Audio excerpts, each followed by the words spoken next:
आज के सेशन में हम ये देखने जा रहे हैं कि एवरेज एटॉमिक मास क्या होता है। लास्ट सेशन में हमने देखा था कि आइसोटोप्स क्या होते हैं और आइसोटोप्स के बाद हमने उनके मास को कैलकुलेट करने के लिए मास स्पेक्ट्रोमीटर का पूरा एक जो लॉन्ग क्वेश्चन था वो हमने देखा था और उसके प्रिंसिपल, उसके एक्सेलरेट उसे किस तरह करते हैं, आयोनाइज किस तरह करते हैं, उनको उनकी सेपरेशन किस तरह करते हैं, ये हमने डिटेल में देखा था। तो अब हमारे पास शॉर्ट सा टॉपिक है आज हमारा कि एवरेज एटॉमिक मास क्या होता है।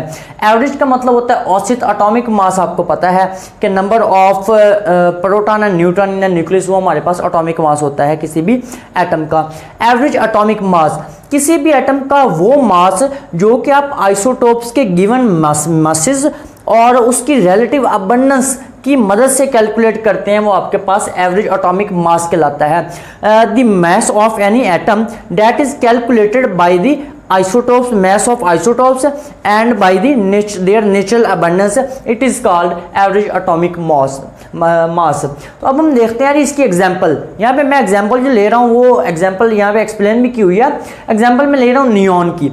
अब हमें पता है नियॉन के 3 आइसोटोप होते हैं और तीनों की कंसंट्रेशन डिफरेंट होती है। नेचुरल जो उनकी अबंडेंस पाई जाती है मुख्तलिफ पाई जाती है।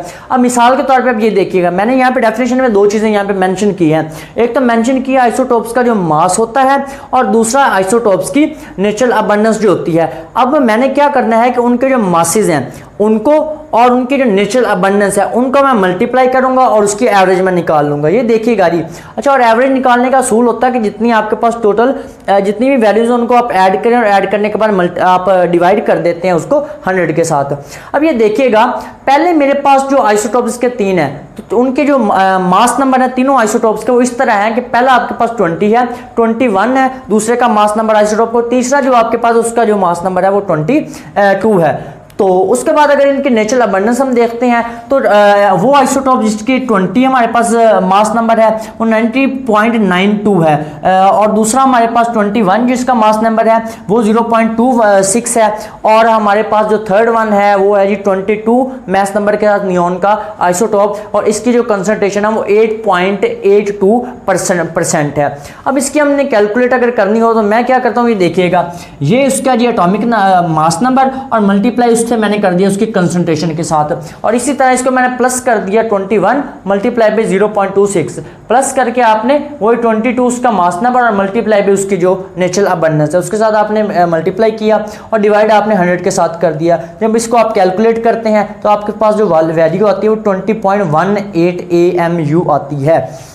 तो ये हमारा आज का छोटा सा शॉर्ट सेशन था। अब इसका देख लें कि पेपर में क्वेश्चन कैसे आता होता है। ये आपको पहले बता रहा हूँ, इंतहाई रेयर बात होती है, बड़ी रेयरली किस्सा होता है ये कि पेपर में आ जाए right define average atomic mass, ये बहुत कम आता है।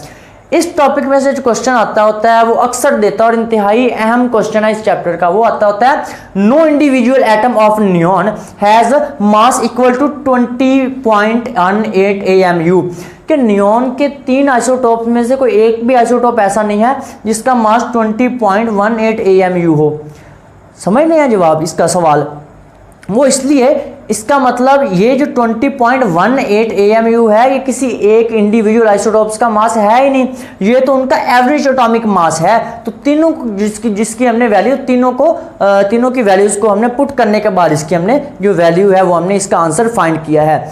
तो इसी तरह आपके पास एक तो और क्वेश्चन आते होते हैं। फॉर एग्जांपल यहाँ पे क्वेश्चन आ जाता है कि अब जो बोरोमीन होती है, बोरोमीन का जब आप स्पेक्ट्रोग्राफ हासिल करते हैं तो वहाँ पे 2 पीक्स होती हैं उसकी 2, जबकि हमारे पास आयोडीन का जब आप ग्राफ हासिल करते हैं तो आपके पास 1 होती है। ये यहाँ पे देखिएगा, मिसाल के तौर पे मैंने यहाँ पे एक ग्राफ यहाँ पे ड्रा करता हूँ मैं, ये मेरे पास एक्स एक्सिस है, ये मैं कहता हूँ मेरे पास वाई एक्सिस है। और वो कहता है आपके पास बोरोमीन के लिए 2 पीक्स हासिल होती हैं, एक आपके पास यहाँ पे मैं कहता हूँ और ये मैं कहता हूँ एक इस तरह की पीक हासिल होती है। जबकि वो कहता है जो हमारे पास आयोडीन है, आयोडीन के लिए एक सिंगल ही पीक होती है। भाई यहाँ पे आपको एक बात पता होनी चाहिए, लास्ट सेशन में हमने आइसोटोप्स में देखा था कि ये जो पीक्स होती हैं, नंबर ऑफ पीक्स, ये जाहिर करती हैं नंबर ऑफ आइसोटोप्स को। अगर किसी भी हमारे पास किसी भी एटम या एलिमेंट के मैं कहता हूँ 3 यहाँ पे पीक्स हैं तो इसका मतलब ये है number of peaks are representing to the number of real isotopes. किसी भी चीज़ के जो आइसोटॉप्स होते हैं उनकी तादाद को ये पीक्स जाहिर करती हैं। अब ब्रोमीन के 2 आइसोटॉप्स होते हैं इसलिए उसकी 2 पीक्स होती हैं, और आयोडीन का क्योंकि एक ही आइसोटॉप होता है इसलिए उसकी एक ही स्ट्रॉन्ग पीक होती है। तो इस किस्म के पेपर में क्वेश्चन पूछे जाते हैं। अच्छा, यहाँ पे आपको बता रहा हूँ इंशाल्लाह ताला ये मैं डिस्क्रिप्शन में इसकी लेंथ आपको दे दूंगा लिंक, तो आपने लिंक से मतलब वो ज्वाइन कर लेना ग्रुप पर। वहाँ पे इसका मैं जितने भी क्वेश्चन होंगे इस टॉपिक में से, इस चैप्टर के जितने भी क्वेश्चन होंगे वहाँ पे मैं एक्सप्लेन